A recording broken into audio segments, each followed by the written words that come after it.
What would each of you tell your 17-year-old self? Well, first of all, university is just one big booze up. It's a booze up that you're paying for in debt. Mm-hmm. Right? You're wasting all the most precious years of your life. These years where you've got so much vitality and inspiration and drive and hunger. And instead of actually channeling that into, learning a monetizable skill, which you can get financial independence from and location independence with, right? You're channeling it into rote learning something, ending up in a career where you're going to be miserable working a 9-to-5 job for the rest of your life. That's really what you're spending 4 years doing. That time would be much better spent learning practical, valuable skills like sales, marketing, etc., things that in today's day and age, which you can leverage your time on so you can live a lifestyle that you actually want to, because freaking you talk about this all the time. Like the collapse is coming, man. And we're very fortunate that we kind of got out early enough. Yep. But some of these young kids who are, if you're a young kid right now in university, man, a traditional university, I feel sorry for you. Like, that's scary. That would scare the shit out of me. Dark days are coming. Dark days are coming. Man, 17, I would tell you that if it hurts, you might be doing the right thing. That's good. Go find pain. Most of the time, you're going to find a reason. If you think something is going to hurt or it's scary to you, that's probably what you should be doing. Mm-hmm. Whether it's going to the gym, if it's going to talk to that girl that nobody else will go talk to because she's too pretty, if it's taking a fight or trying to make a sale that's bigger than you thought it should be, going after some big kind of revenue, asking for a contract that's bigger than what you're used to or you think that is possible for you. Injuring yourself playing American football like you did. You got a badass scar, by the way. Yeah, it's a bad boy. Go do something that's painful, whether it be from physical pain or fear.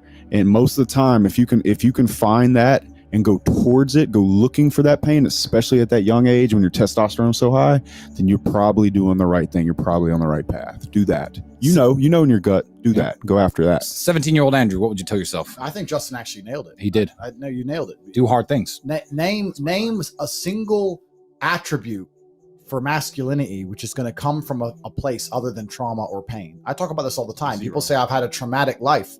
I say, well, then you're very, very fortunate. You had a traumatic life. Now, you may have misused that trauma. You may have misplaced it. You may have accepted the matrix telling you that you now have an excuse to fail, as opposed to using it to grow. But every single man of value went through trauma, and they went through pain.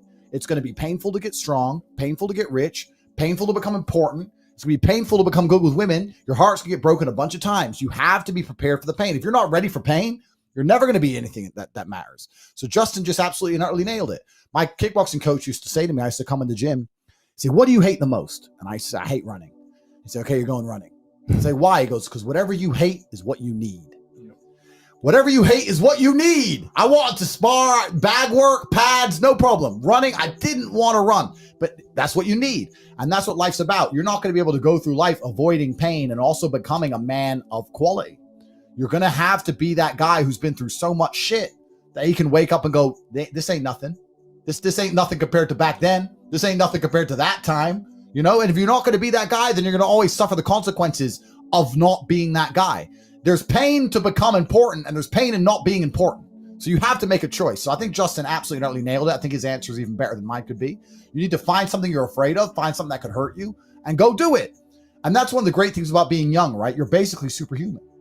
Yeah. All of us are our age. We're all in our 30s. I remember when I was 21, bro, I could Run through a wall. Bro, I could drink all night. Yeah. I run 20 miles. Fight you all couldn't day. hurt me. Like I had Wolverine-like healing abilities. And this is actually one of the problems with the world today. I noticed the internet's fucked this up because we have all these youngsters who have a voice. They all think they know something on Twitter and on the internet, these kids, right? When I was 23, 22, I didn't know shit. I'm 35 now. I'm one of the smartest men on the planet. And when I was 23, I didn't know shit. When you're 35, you're definitely going to still be a dumbass. So when you're 23 like you are now, you don't know anything. Your only attribute is the fact you have Wolverine-like healing abilities and you're not using it. Stop talking, start listening, get out there, get hurt, get the back up.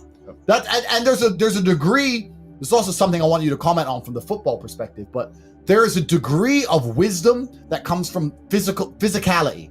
I learned a whole bunch of shit about the world from just having my ass kicked. It wasn't even conversations. It was just getting beaten up. And you learn about the world I write tweets and people are like, that's so wise. Where'd you learn that? I was like, oh, kicked in the face. That's how. Yeah, dude, I didn't learn Physicality shit is reality. Yeah, I didn't learn shit in the classroom in college. I learned everything on the field. And what it does when you go find pain in the real world, when it's emotionally hard, you can go back to, oh, I physically have gone through way worse than this. So I trust myself in a different way. It's true. And what I'd add to that about what Andrew was saying is that you can tell the size of a man by the size of his problems. So you need to get your ass out there and go find pain, because pain is in big problems. And then also, like he said, as you're able to take on bigger and bigger problems, those things get less and less painful. So a lot of people, like that Facebook thing we're looking at the other day, guys like, it's $80 for a half a tank of gas. That means he can't fill his tank up. Yeah. I am so far past, I had that problem in high school, $5 at a time, bro. Too. You know what I'm saying? I ran out of gas. Yeah, we were like I remember like gauging, okay, shit, I can go this much past E before I have to push this motherfucker. Go find big problems, because in those problems are pain, and the more pain you can take and the more problems you can solve, the bigger those problems are, the bigger you'll be as a man. And it's my favorite quote: you can tell the size of a man by the size of his problems. Go get some. No, absolutely. And I think that's another thing that actually has a huge correlation to your ability to be successful. If someone were to say to me and say, how can you tell someone's going to be successful? I wouldn't say highest IQ. And we've already proved this with studies, right? The highest IQ has nothing to do with how successful you are. It doesn't. I would say the number one thing that will tell me how successful a person will be, especially as a man, is their stress tolerance. Yes. You're not going to have a big life without big problems. You're not going to be important without 4 girlfriends, 22 cars, 3 businesses. Fuck, your phone ain't going to stop. It's going to be stressful. Banks are going to get frozen. Money's going to go missing. You're not going to have a big life that's a calm ocean. You need to learn to just surf the waves and laugh, because most people just collapse under the pressure. Stress tolerance is a massive indicator of how successful you're going to be. And no matter what happens in my life now, I can sit there and go, well, at least I'm not about to get in the cage and deal with that guy, you know? And you need to have, at least I can eat. We've all been through stages where we can't eat. So stress tolerance is something that can be learned. It's something that you can, like you said, when you're young, it's a muscle. It's a muscle. When you're young, go out there and get stressed, get upset, have those sleepless nights. You should, at 17, 18, you should be panicking, right? And that's going to give you a stress tolerance level that allows you to grow into an adult, which can handle a big life. You're not going to have a big life. You're not going to be here like all 4 of us are, living the life like we're living, rolling around Europe in supercars with unlimited finance, and have that big life and think that you're not going to have any kind of stress or problems to get there and maintain it. That's not real. I'll end this with a quotation I really like from a book I read. It says, happiness is a lot like the castles and fairy tales that we used to read as a children, in the way that they're all guarded by dragons. I like that. You got to get through the dragon to reach that castle.